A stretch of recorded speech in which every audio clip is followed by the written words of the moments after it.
आज मैं आप सभी को वो कथा बताऊंगी जब माता सीता ने श्री राम प्रभु को पुष्प वाटिका में दर्शन किया था, उन्हें देखा था। फिर वहां से वो उनके प्रेम में उनके रूप को देखकर किस प्रकार व्याकुल हुई, फिर आकर किस प्रकार वो माता की, गौरी माँ की प्रार्थना की। आज मैं वही कथा आप सभी को बताऊंगी। ये कथा हमारे जीवन की सभी मनोकामनाओं को पूर्ण करने वाली है, सभी कष्ट कलेशों को दूर करने वाली है। जिस प्रकार माता ने गौरी माँ की प्रार्थना की थी, उसी प्रकार हम अपनी मनोकामना को लेकर के माँ गौरी से प्रार्थना कर सकते हैं, जिस प्रकार हमारी मनोकामना पूर्ण हो सकती है। आज हम वही कथा आप सभी को बताएंगे। कथा में हम प्रवेश करते हैं। जय श्री राम। बहुत ही ध्यान पूर्वक और भक्ति पूर्वक कथा को सुनिएगा। माता सीता किस प्रकार प्रार्थना कर रही हैं, आप लोग सुनिए और समझिए।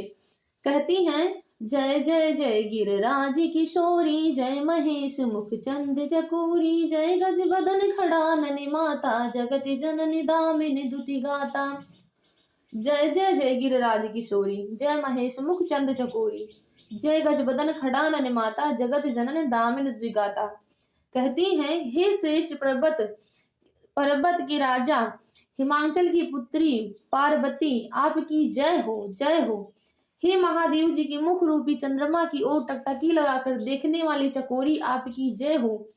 हे हाथी के मुख वाले गणेश जी और 6 मुख वाले स्वामी कार्तिकेय जी की माता, हे जगजननी, हे बिजली की से कांतियुक्त शरीर वाली, आपकी जय हो। ऐसा माता प्रार्थना कर रही हैं गौरी माँ की।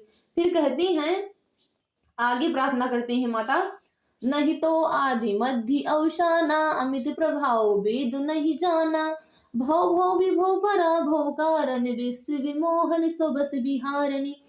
माता सीता कहती हैं, नहीं तो आदि मध्य अवसाना, अमित प्रभाव वेद नहीं जाना, भव भव विभव पराभव कारण, विश्व विमोहन स्वबस बिहारणी। माता सीता कहती है गौरी माँ से, आपका ना आदि है, ना मध्य है और ना अंत है। आपके असीम प्रभाव को वेद भी नहीं जानते। आप संसार को उत्पन्न, पालन और नाश करने वाली हैं, विश्व को मोहित करने वाली हैं और स्वतंत्र रूप से विहार करने वाली हैं। फिर माता कहती हैं आगे, पति देवता सुते मोह, मातु प्रथम तो रेख, महिमा अमित न सकै कहीं, सहस सारे दासेस।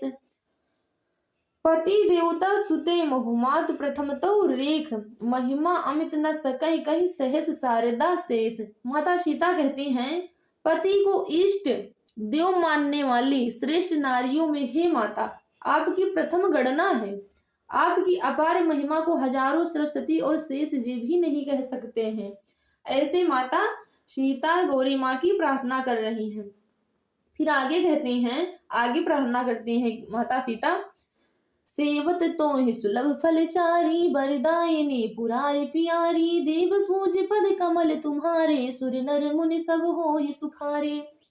सेवत तो ही सुलभ फलचारी, बरदायिनी पुरारी प्यारी, देव पूज पद कमल तुम्हारे, सुर नर मुनि सब हो ही सुखारे। माता सीता प्रार्थना करती हैं और कहती हैं, हे भक्तों को मुंह मांगा वर देने वाली, हे त्रिपुर के शत्रु शिव जी की प्रिय पत्नी, आपकी सेवा करने से चारों फल सुलभ हो जाते हैं। हे देवी, आपके चरण कमलों की पूजा करके देवता, मनुष्य और मुनि सभी सुखी हो जाते हैं। ऐसा प्रार्थना कर रही है माता सीता गौरी माँ से। फिर आगे प्रार्थना करती हैं, कहती हैं माता सीता, मोर मनोरथ जानहु नेके, बसौ सदा उरपुर सभी के, कीन्हु प्रगट न कारण तेहि, यस कहि चरण गहे वैदेही। मोर मनोरथ जानहु नीके, बसौ सदा उरपुर सभी के, कीन्हु प्रगट न कारण तेहि, अस कहि चरण गहे वैदेही। माता सीता कहती हैं, मेरे मनोरथ को आप भली भांति जानती हैं, क्योंकि आप सदा सबके हृदय रूपी नगरी में निवास करती हैं। इसी कारण मैंने उसको प्रकट नहीं किया। ऐसा कहकर जानकी जी ने उनके चरण पकड़ लिए। देखो, हम अपनी प्रार्थना जब भगवान से करते हैं तो ये मतलब नहीं है कि हम मुख से ही कहें कि हमारी क्या इच्छा है। वो तो हमारे हृदय में, हमारे मन में सदा निवास करते हैं। वो तो हमारी बात को, हमारी इच्छा को समझ सकते हैं ना। तो इसीलिए माता सीता ने अपने मुख से कुछ भी नहीं की। वो कहती है कि मतलब मोर मनोरथ जानउनी की, बसव सदा उरपुर से भी की। आप तो मेरी मनोरथ भली भांति जानती हैं, क्योंकि आप सदा सबके हृदय में निवास करने वाली हैं, नगरी में निवास करने वाली हैं। इसीलिए माता सीता ने प्रत्यक्ष रूप से नहीं कहा उनसे, वो कहते हैं मेरे हृदय की बातों को आप समझिए, वेदना को समझिए, और आप क्योंकि सबके हृदय में आप निवास करते हैं। हम भगवान से अगर अपनी इच्छा रखते हैं कुछ भी, तो ये मतलब नहीं कि उनसे कहें नहीं हमें ये चाहिए। वो तो हमारे मन को जानने वाले हैं, हमारे हृदय में निवास करने वाले हैं, इसीलिए हमारी इच्छा वैसे ही पूरी कर देंगे। बस हम उनसे विनती करें, वो हमारी इच्छाओं को समझ जाएंगे कि क्या इच्छा है, जो देना होगा वो दे देंगे। फिर आगे कथा में क्या होता है, बहुत ही अच्छा प्रसंग है, आप सब लोग बहुत ही ध्यान पूर्वक सुनिएगा। बहुत ही अच्छा प्रसंग है, मन को एकदम भाने वाला है, इसी में रम जाएगा मन हमारा अगर हम इस प्रकार कथा सुनेंगे। होता है कथा में, बिनय प्रेम बस भई भवानी, खसी माल मूर्ति मुस्कानी, सादर सी प्रसाद सिर धरियो, बोली गोरे हरस हे भरियो। बिनय प्रेम बस भई भवानी, खसी माल मूर्ति मुस्कानी, सादर सी प्रसाद सिर धरियो, बोली गोर हरस हे भरियो। गिरिजा जी सीता जी की विनय और प्रेम के वश में हो गई। उनकी गले की माला खिसक पड़ी और मूर्ति मुस्कुराई। सीता जी ने आदर पूर्वक उस प्रसाद माला को सिर पर धारण किया। गौरी जी का हृदय हर्ष से भर गया और वे बोली, सुनिए सत्य आशीष हमारी, पूजे मन कामना तुम्हारी, नारद बचन सदा सुचि साचा, शोबर मिले ही जाए मनुराचा। कहती हैं माता सीता मुस्कुरा दी, प्रार्थना से उनके अधीन हो गई माता। जो गौरी माँ थी बहुत ही प्रसन्न हो गई माता सीता की प्रार्थना से।